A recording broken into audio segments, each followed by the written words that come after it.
জ্যোতিষ সম্রাট লিটন জয়ধর আন্তর্জাতিক খ্যাতিসম্পন্ন জ্যোতিষী, জ্যোতিষ গবেষক, কুষ্টি বিচারক, অদ্বিতীয় হস্তরেখাবিদ, সংখ্যাতত্ত্ববিদ, বাস্তুশাস্ত্র অভিজ্ঞ, সঠিক রত্নপাথর নির্বাচক। Chamber 95 Senpara, Parbata, Chowrangi market, Mirpur 10, Dhaka 1216। Phone 01986051। Hello সুপ্রিয় দর্শক বন্ধুরা, আমি অ্যাস্ট্রোলজার লিটন জয়ধর। আশা করি আপনারা সবাই ভালো আছেন, সুস্থ আছেন, নিরাপদে আছেন। আর আপনারা ভালো থাকেন, সুস্থ থাকেন, নিরাপদে থাকেন, এই কামনাই করি। তো আজকে আপনাদের সাথে একটি গুরুত্বপূর্ণ বিষয় নিয়ে আলোচনা করব। সত্যিই গুরুত্বপূর্ণ, যে বিষয়টি আমাদের জানা অবশ্যই প্রয়োজন রয়েছে।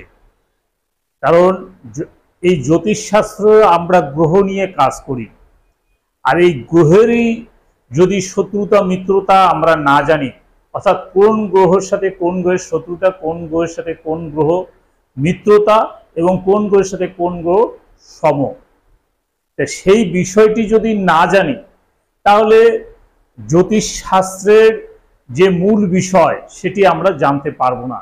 কারণ এখানে আমাদের অনেক সময় ভুল হবে, কারণ আমাদের জানতে হবে। যেমন জানা দরকার রয়েছে কোন গ্রহ শুভ এবং কোন গ্রহ অশুভ, তেমনি জানার প্রয়োজন রয়েছে কোন গ্রহের সাথে কোন গ্রহের শত্রুতা রয়েছে। আর এই বিষয়টি যদি জানা থাকে, সবচেয়ে আপনি বেশি বেনিফিটেড হবেন সেইখানে আপনি যখন রত্নপাথর ব্যবহার করবেন, তখন অবশ্যই এই বিষয়টি মাথায় রেখে আপনি ব্যবহার করবেন। অর্থাৎ আপনার কোন গ্রহের সাথে কোন গ্রহের শত্রুতা রয়েছে এটি যদি আপনার জানা থাকে, তাহলে আপনাকে ভুলভাবে কেউ রত্ন পরাতে পারবে না, বা আপনার ক্ষতির সম্ভাবনাই 100% কম থাকবে। যেমন উদাহরণ দিয়েই, যে রবি গ্রহটি আপনার, এর গ্রহের রত্ন হচ্ছে রুবি পাথর। এখন এই রুবি পাথর সাথে যদি আপনি নীলা পাথর পড়েন, অবশ্যই ক্ষতি হবে, কারণ রবির সাথে শনির সাথে একটি শত্রুতা রয়েছে। এখন এইটা যদি আপনার জানা থাকে, তাহলে আপনি যখন রুবি পাথর পড়বেন ভুলেও কখনো আপনি আর নীলা পাথর পড়বেন না, কারণ আপনি এটি জানেন।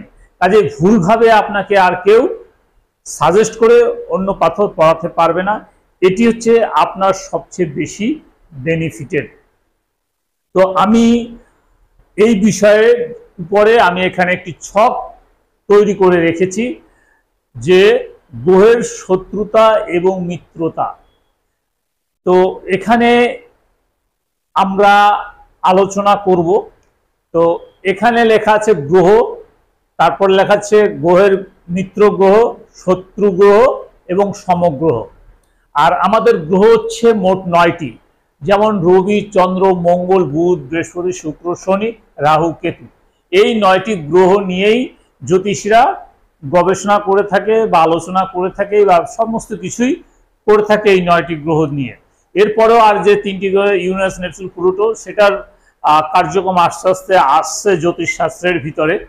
তো রবির যে মিত্র গ্রহ অর্থাৎ বন্ধু গ্রহ, সে হচ্ছে চন্দ্র, মঙ্গল এবং বৃহস্পতি।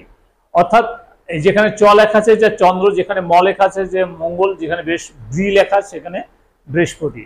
তাহলে রবির মিত্র হচ্ছে চন্দ্র, মঙ্গল, বৃহস্পতি, এবং শত্রু গ্রহ হচ্ছে শুক্র, শনি এবং রাহু।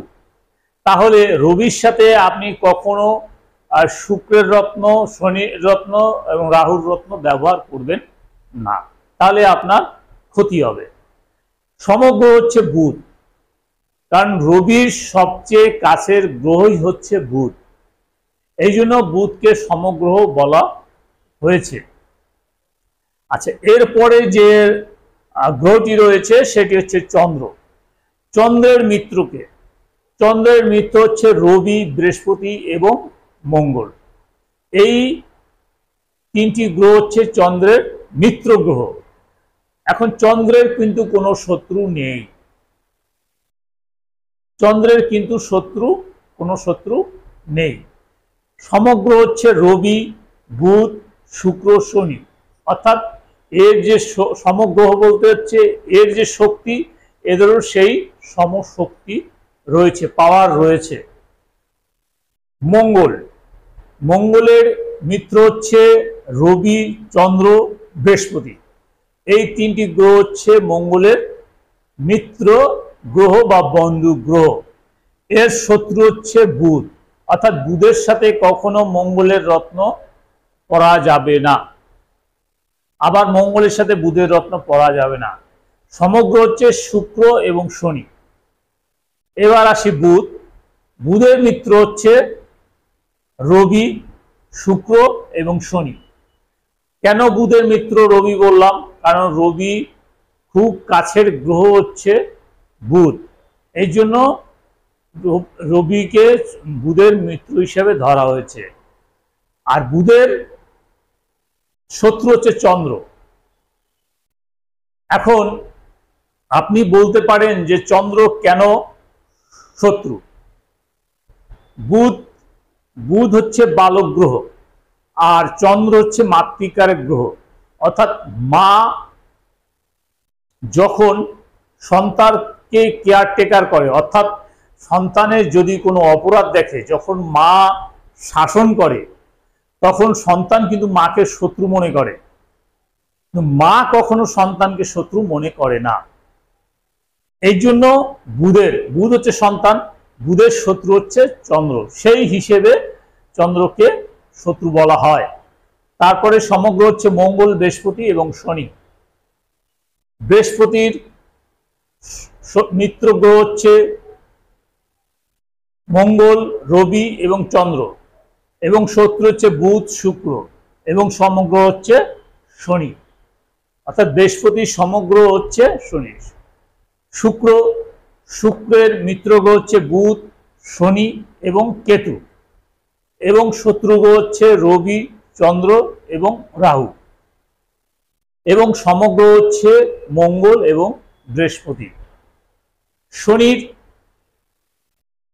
মিত্র গ্রহ হচ্ছে বুধ, শুক্র এবং রাহু, এটি হচ্ছে শনির মিত্র, এবং শত্রু হচ্ছে রবি, চন্দ্র, মঙ্গল। সমগ্র হচ্ছে বৃহস্পতি, যেমন বৃহস্পতি সমগ্র শনি এবং শনির সমগ্র হচ্ছে বৃহস্পতি। রাহুর মিত্র হচ্ছে শুক্র, শনি, এবং শত্রু হচ্ছে রবি, বৃহস্পতি, চন্দ্র, মঙ্গল, এবং সমগ্র হচ্ছে বুধ এবং বৃহস্পতি। কেতুর মিত্র হিসেবে ধরা হয় রবিকে এবং চন্দ্রকে, এবং শত্রু হিসাবে শুক্র এবং শনি, এবং কেতুর সমগ্র হচ্ছে বুধ এবং বৃহস্পতি। তো আমরা এখানে এই যে চারটি দেখলাম, এই চারটি একটি গুরুত্বপূর্ণ চার্ট। যদি পারেন আপনারা ভিডিও থেকে এটিকে স্ক্রিনশট দিয়ে রেখে দেবেন, তাহলে আপনাদের জন্য সুবিধা হবে। কারণ পরবর্তীতে যখন আপনারা কোনো স্টোন কিনতে যাবেন বা কোনো বিচার বিশ্লেষণ করতে যাবেন, তখন আপনি বুঝতে পারবেন যে এই গ্রহটি এই গ্রহের শত্রু এবং মিত্র।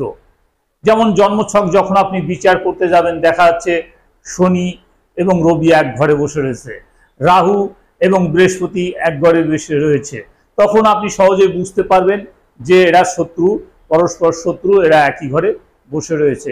আবার রবি এবং মঙ্গল যদি এক ঘরে বসে থাকে, বা রবি এবং বৃহস্পতি যদি এক ঘরে বসে থাকে, তাহলে বুঝবেন যে তারা পরস্পর মিত্র, একই স্থানে বসে রয়েছে।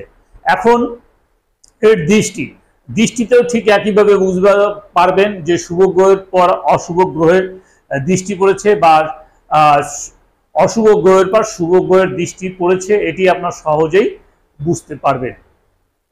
সুতরাং এই চারটি আমি বলি একটি গুরুত্বপূর্ণ চার্ট।